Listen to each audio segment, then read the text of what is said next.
This is our lecture on evolution, and it corresponds with a worksheet that explores the evidence for and the mechanisms of evolution.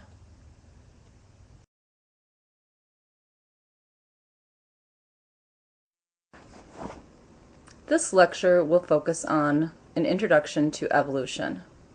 We'll discuss the Darwinian Revolution. So that means what happened before and after Charles Darwin proposed his theory of evolution by natural selection. We'll talk about the process of natural selection, and we'll look at the major lines of evidence for evolution.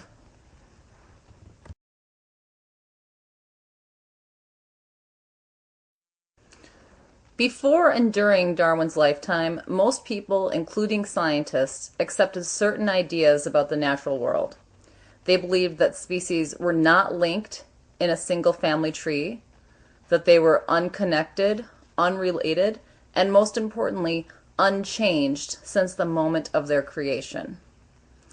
Earth was believed to be very young, maybe only about 6,000 years old, and there certainly would not have been time for species to change. Importantly, people did not believe they were part of that natural world and that they were somehow above it and outside it. These types of attitudes reflected a broader view of the world as stable and unchanging. There was a belief that there was a natural order to most things. During this time, most English people lived in farming communities, didn't travel much from where they were born, and everyone's life from one generation to the next was pretty much the same.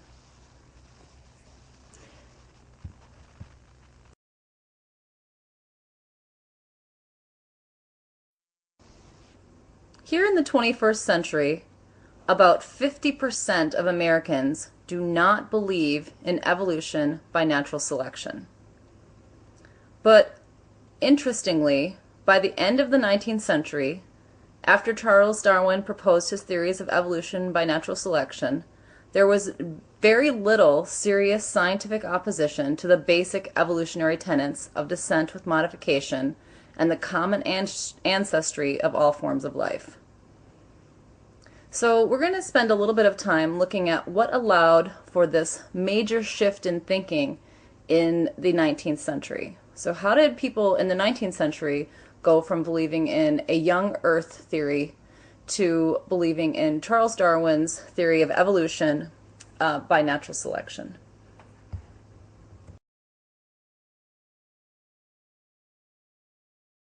Of biological evolution is a foundational part of the modern scientific explanation of the natural world.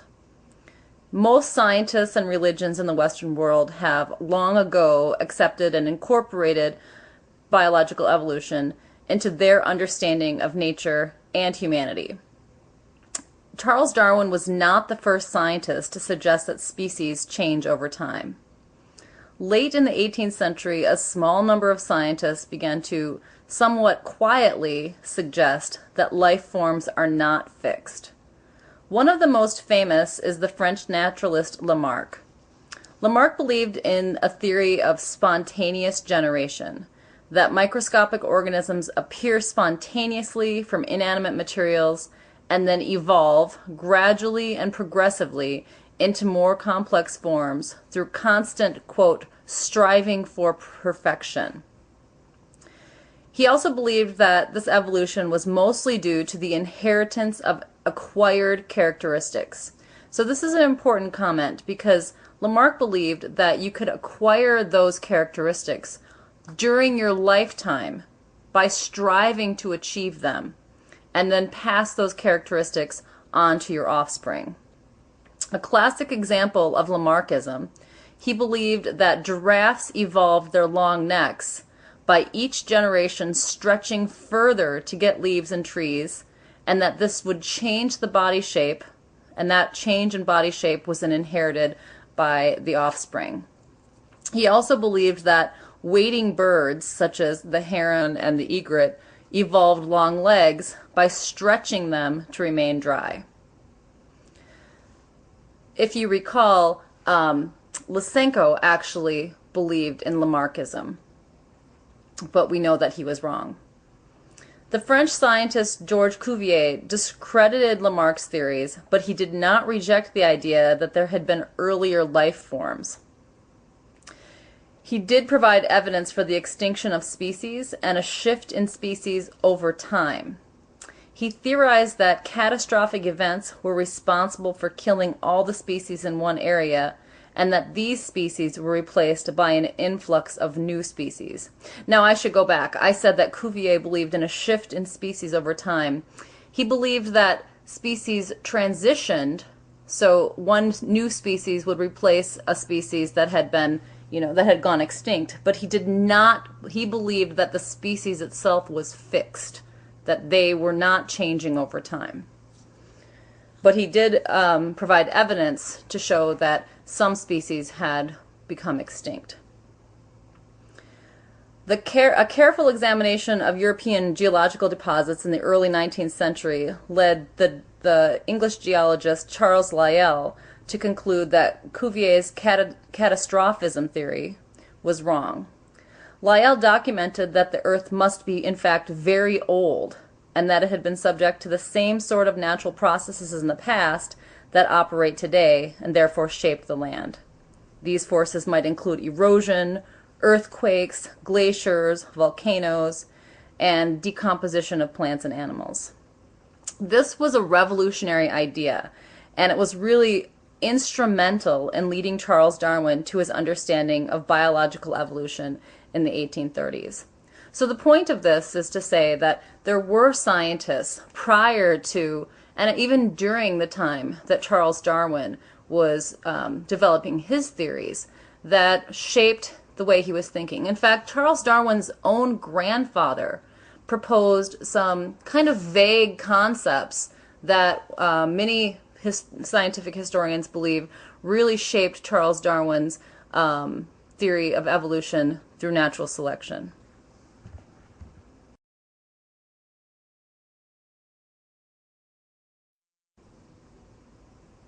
So Charles Darwin proposed that evolutionary change is caused by differential survival and reproduction among organisms differing in hereditary traits. He did not believe that there was any passing on of traits acquired during an individual's lifetime. So if you recall Lamarckism, a big issue with Lamarck's proposed shift in species over time was that Lamarck proposed that these changes in traits could be acquired over an organism's lifetime.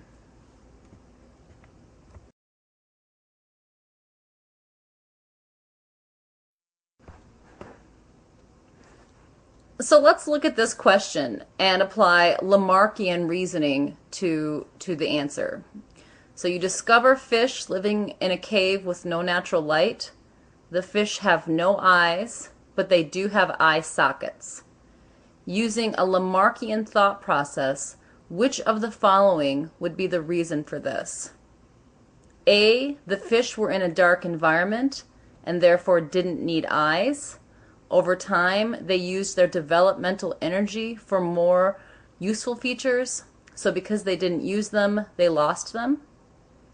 B, the fish never had eyes, but are slowly evolving to have them because they will need them someday.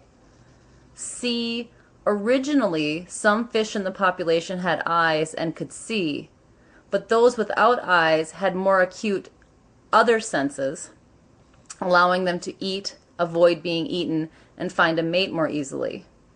Eventually, those with eyes died before they could pass on their genes, and the population changed to those without eyes.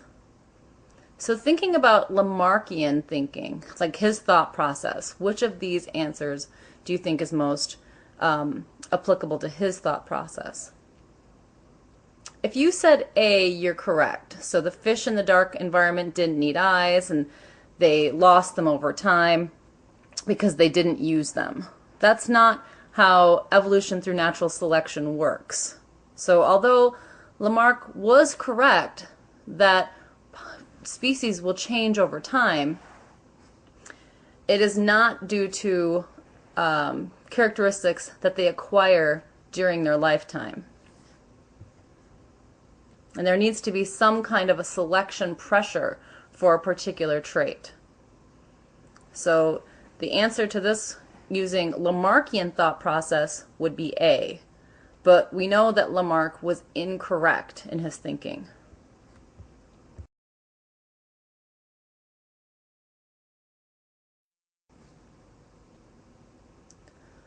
Let's consider the same question using a Darwinian thought process. So you have the fish in the cave with no natural light. The fish has no eyes, but they have eye sockets. Which of the following would be the Darwinian thought process for this reason? So if you said C, you were correct. Originally, some fish in the population had eyes and could see, but those without eyes had more acute other senses, allowing them to eat, avoid being eaten, and find a mate. So there was a selection for fish that had those acute senses other than sight, because they didn't need the sight, right? And that trait was selected for. Those fish were more fit, and they were able to pass on their genes, and that's why we see that shift in the population.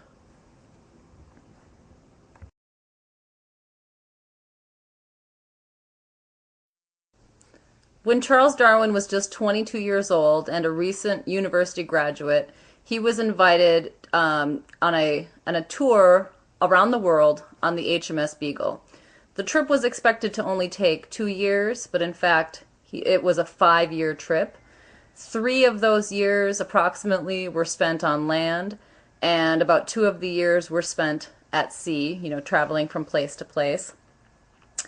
Charles Darwin said that this voyage shaped his entire future. For the rest of his life, his entire career, and his paradigm of the natural world was shaped by this voyage. He was particularly influenced by his travels around South America and the Galapagos Island. He was fascinated by the distribution of plants and animals in South America and the Galapagos, and this made him question how species originated. He was interested in the pattern of geographic separation that he observed between the coastlines and the islands, and he wanted to find out if he could predict if a new species actually evolved from an existing species. The unique plants and animals he saw, particularly the birds on the Galapagos Islands, and sometimes the plants, really puzzled and intrigued Darwin. And he wondered how some of these species only existed on the Galapagos or only on these islands. So where did they come from? If he wasn't finding them on the coast, how did they get to the islands? But he also recognized that although these species did not exist on the coast, they were similar to them. So he started asking the questions, where did they come from? And this, as I said, really shaped his theory of evolution through the process of natural selection. The next slide has a link to a great video series published by the PBS. It's very simple. It's 7 videos long. You do not have to watch it. The link is also included in the additional resources folder. It's a little bit cheesy, but it's very, very interesting, and I think an interesting kind of historical reenactment of Charles Darwin's voyage and then his later reflection and discoveries from his voyage. So feel free to watch that. It's interesting and I think useful when we're talking about our introduction to evolution.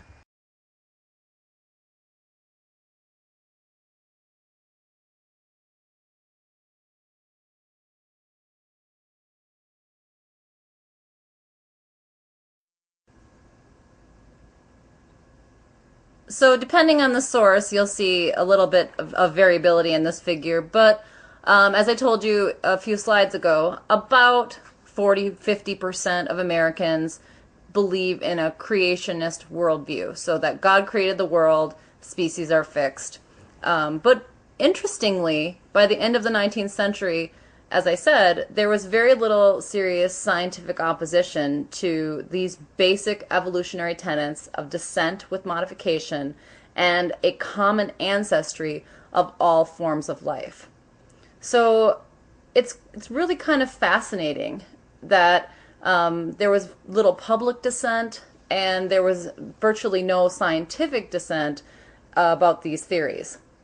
So I wanted to take just a minute and think about what allowed for this major shift in thinking in the 19th century. And we won't really talk too much about what caused a major kind of shift in thinking in the 21st century, but I wanted to maybe briefly present how Charles Darwin presented his ideas to the scientific community and to the public, and how this allowed for the public and the scientific community to accept his beliefs.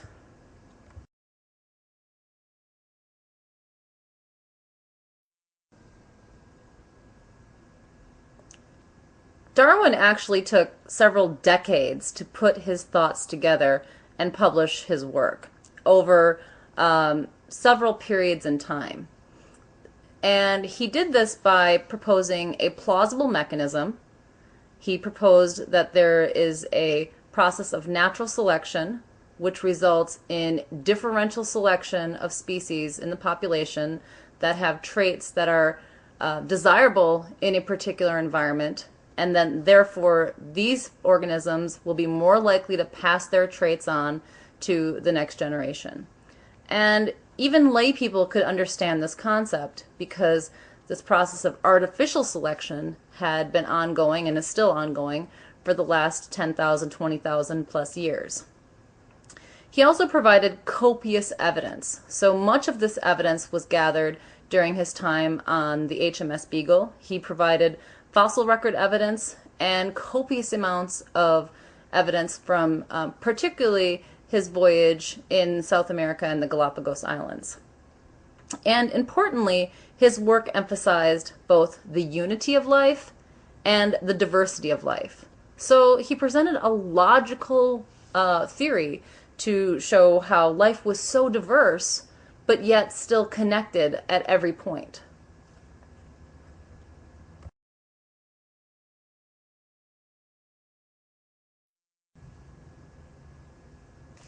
So let's revisit the terms evolution and natural selection. So these are kind of like vague for some people. Let's give these terms a more concrete definition. So when we say evolution, we mean a modification of a species over many generations. And so we could also say a descent with modification. And when we say natural selection, we mean that there are individuals with superior physical or behavioral characteristics that are heritable traits, and that these are more likely to survive and reproduce than those that do not have those characteristics. So as they are surviving and reproducing, they are passing on those desirable traits or the superior physical or behavioral characteristics to their offspring. And therefore we see a modification of that species over time.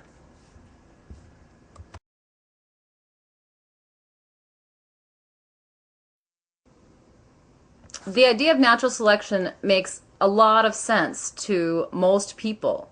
And as I said, this is because we have been doing artificial selection for millennia.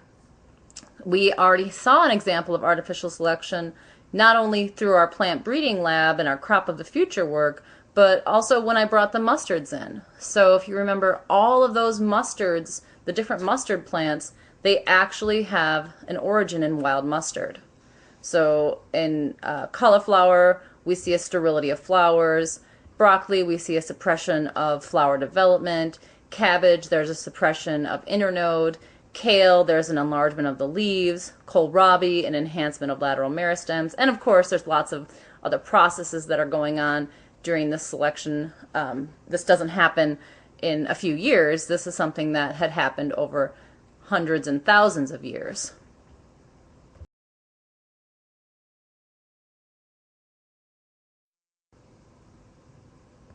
And of course, there are parallel examples in the domestication of animal species, dogs and birds and horses and cows and etc.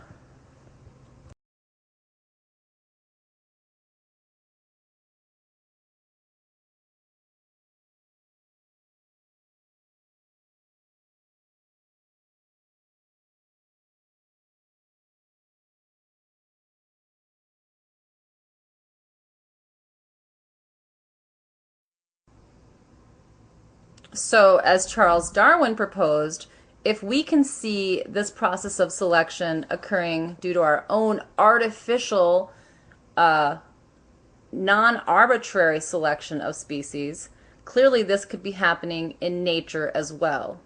So Darwin stated that this preservation of favorable individual differences and variations and the destruction of those that are injurious, I have called natural selection.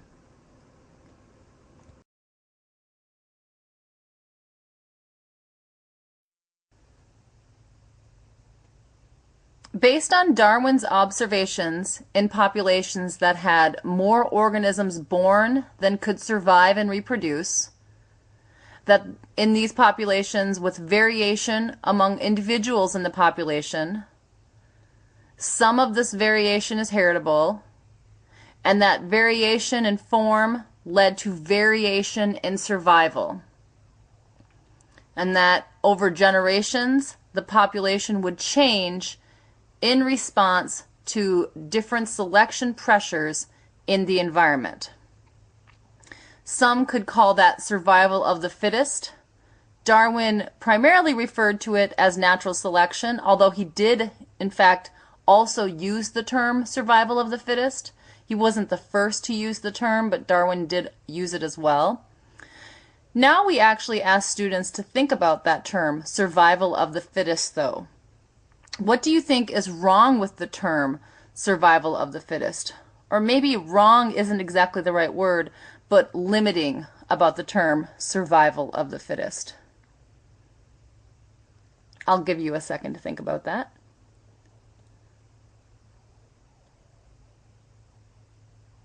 And I think there's two things that are limiting about the term survival of the fittest. Number one, I think when we think survival of the fittest, it gives us this kind of connotation of something that's like super strong and, violent and can survive anything and fight and attack and big. But something being fit doesn't necessarily mean it has any of those other characteristics. It's not a race to become the most perfect. It's the race to be the most fit or good enough or better than, right, than the competition. So it's survival of the best fit for a particular set of selection pressures. Another problem with the term survival of the fittest is that it doesn't incorporate any aspect of reproduction. So just because you've survived doesn't mean you've reproduced. So maybe more accurately we could say a reproduction of the fittest, because you're only going to see this natural selection if those characteristics are passed on to the next generation and so forth, right? So it's survival and reproduction of the organisms that have the characteristics that are most in alignment with the selection pressures of the environment that they live in. But that doesn't have quite the same ring to it, does it?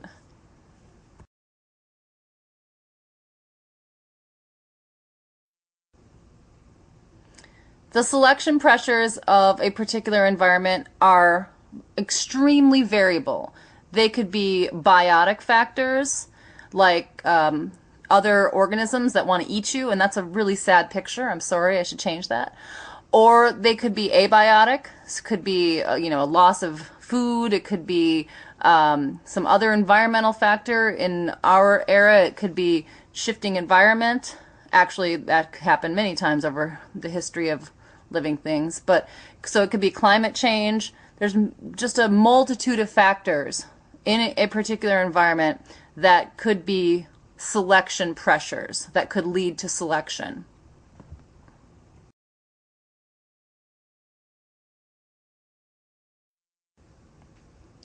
We use the term fitness to mean the relative genetic contribution of an organism to future generations. So this is determined by its survival and reproduction. A gazelle that doesn't survive cannot contribute to future generations, But just surviving alone doesn't assure a genetic contribution. That gazelle has to also reproduce.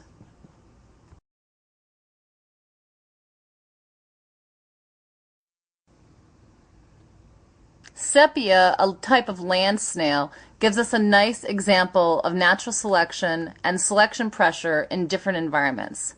So this particular snail has kind of a spectrum of shell colors. The colors can be anywhere from brown to pink to green. And researchers who, just between you and me, had the very boring job of looking at snails, found that the brown coloration was more common in woods, and the green combination was more prevalent in meadows, which kind of makes sense, right? They have some way to camouflage themselves, etc. But then they also found, through careful observation, the reason for this. So what was actually responsible for the selection pressure, which I'll talk about in the next slide.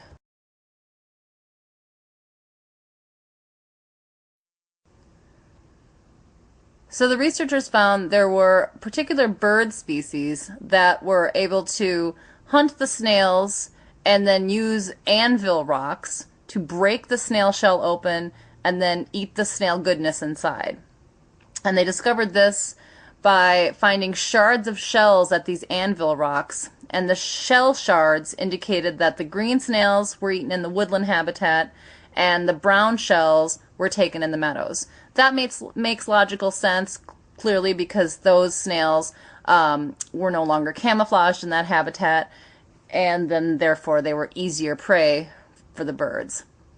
Now, if there had been no selection pressure for a particular trait, there would be no reason for that population to be variable in the meadow or in the woodland habitat, right? So if there's no selection pressure, we're not going to see that shift in a particular trait in a species over time. But in this case, that bird was creating this selection pressure, and we will see a shift in that population or in that species over time due to the selection pressure.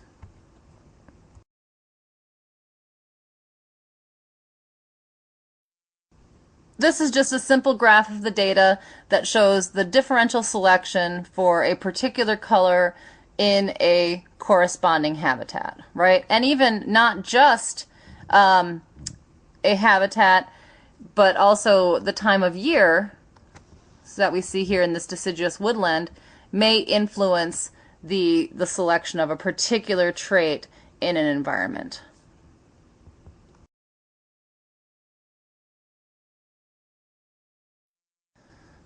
This is nothing that you'll need to turn in, but I'd like you to take a couple minutes to find your own example of natural selection.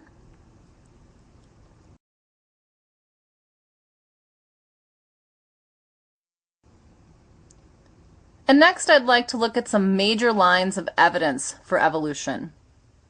And this would include direct observation of evolutionary change, evidence in the fossil record, homologies, and biogeography. And I'll talk about each of these points in the upcoming slides.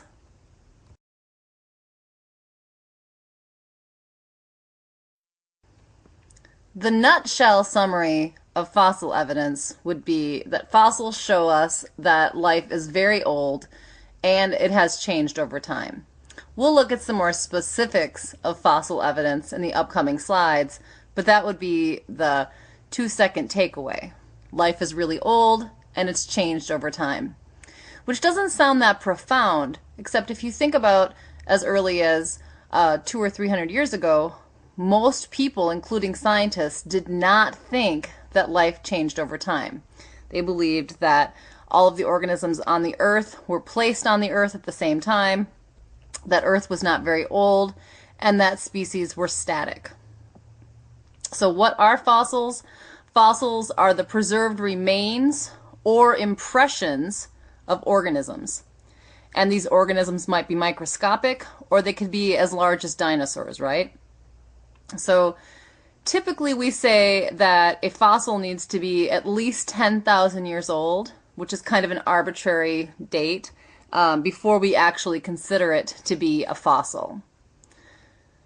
There's a lot of different processes that can form a fossil. Generally speaking, fossils are the results of an impression, like a cast or a mold of an organism that's laying in some kind of impressionable sediment, or it's some kind of a mineralization process that this process where the actual remains of the organism becomes mineralized. And there's actually a lot of different types of mineralization processes, and the actual process that that organism has undergone can result in a significant variability in the quality and the detail of a fossil.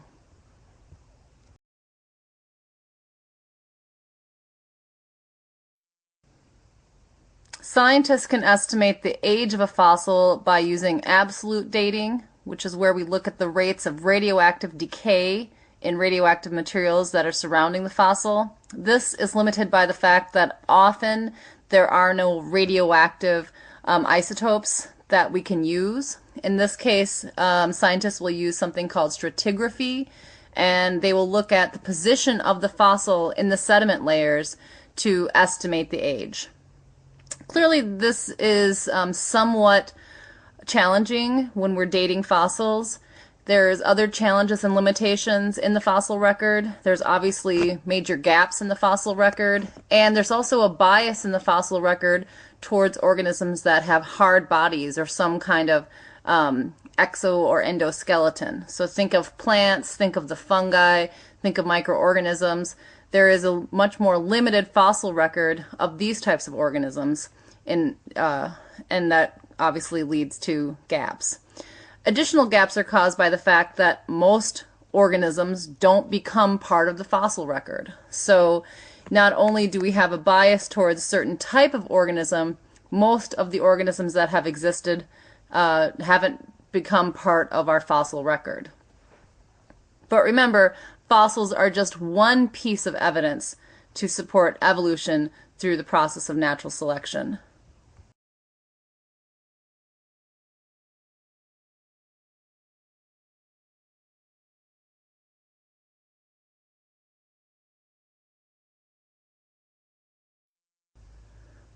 So although there are gaps in our fossil record and other challenges with using fossils, I'll go back to our nutshell. Fossils tell us that life is very old.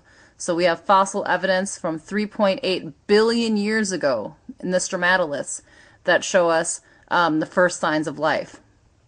And we can look at this fossil record to document the course of life through time.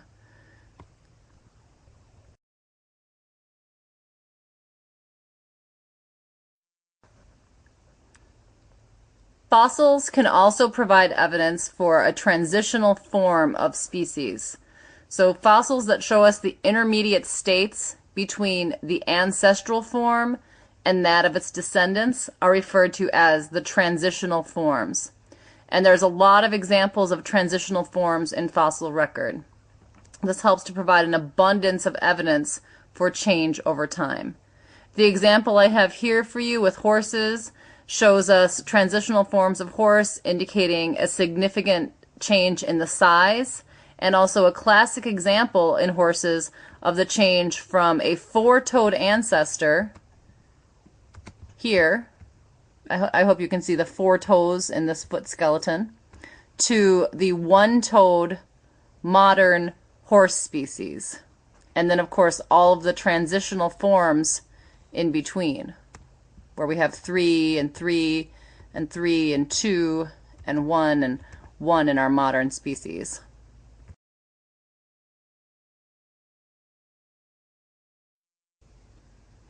There is a significant amount of anatomical evidence for evolution.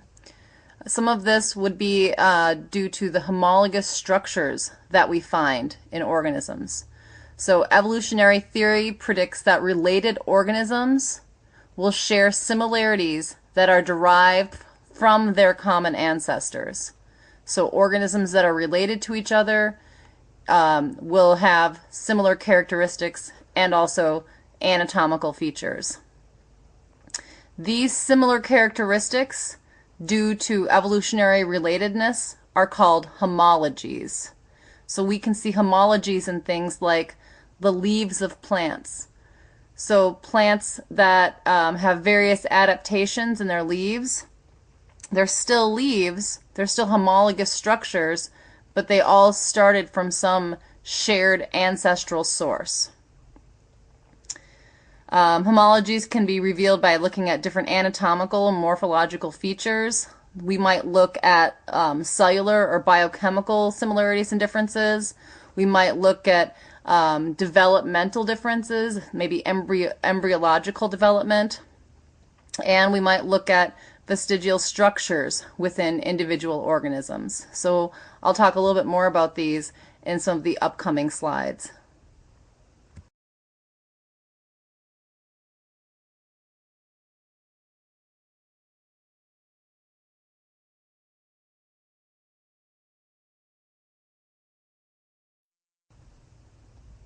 Some of the strongest anatomical evidence supporting evolution comes from comparisons of how organisms develop.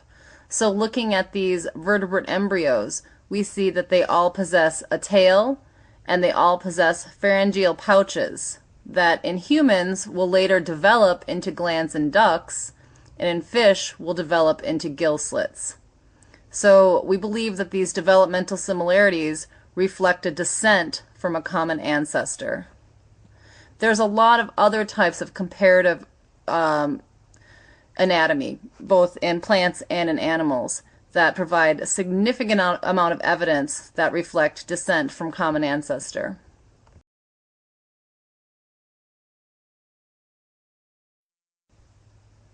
Other anatomical evidence for evolution would include vestigial structures. These are structures that have no apparent function but resemble structures that their ancestors possessed. So this would include like the pelvic bones of a whale. These bones are not needed by a whale, which we know is a mammal, right? But its ancestors have those pelvic bones, and therefore the whale still retains them because it is a close relative of ancestors that had those structures.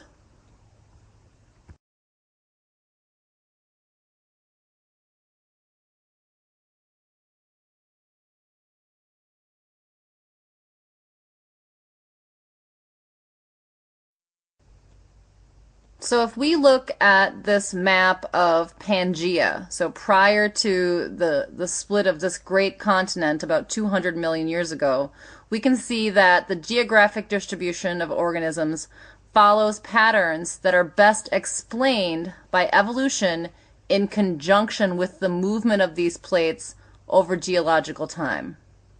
So groups that evolved before the breakup of the supercontinent Pangaea are distributed across the world.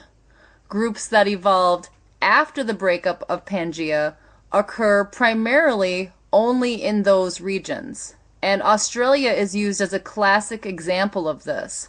So in Australia, we see a great diversification of marsupials. There's something like 200 marsupial species in Australia. And we don't see a lot of other mammals. We don't see a lot of mammals in Australia, which really reflects the isolation of Australia. So Australia, because it's isolated by great bodies of water, we don't see a lot of migration of other species there. So the species that do exist in these isolated places, like Australia and the Galapagos Islands, etc., we'll see a significant divergence of those species, and although they might have some similarities to the mainland species, we'll see a lot of variability from the mainland species to these species that are kind of in these isolated regions. So we see this in the Galapagos, we see this in Australia, some of the Hawaiian Islands, etc. And of course, they look very different, or they may look quite different than their ancestral species, but they maintain and display a distant relationship to those ancestral species on the mainland.